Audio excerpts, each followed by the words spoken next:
আপনি কি জানেন হাজারদুয়ারির প্রতিষ্ঠাতাকে? আজও হাজার হাজার মানুষ মনে করেন হাজারদুয়ারি ছিল সিরাজউদ্দৌলার প্রাসাদ। কিন্তু ইতিহাস কি বলে জানেন? সত্যিটা হলো সিরাজউদ্দৌলা 1757 সালে মারা যান, আর হাজারদুয়ারির নির্মাণ শুরু হয় 1829 সালে, অর্থাৎ নবাবের মৃত্যুর প্রায় 72 বছর পরে। তাহলে হাজারদুয়ারি কার? কে ছিলেন এর প্রতিষ্ঠাতা?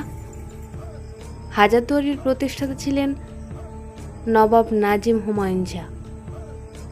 তার উদ্যোগেই এই বিশাল প্রাসাদ নির্মিত হয়, আর এর নকশা করেছিলেন ব্রিটিশ স্থপতি ডানকান ম্যাকলিওড। তাহলে বলুন তো, যদি হাজারদুয়ারি সিরাজউদ্দৌলার প্রাসাদ না হয়, তাহলে তার আসল প্রাসাদ কোনটি?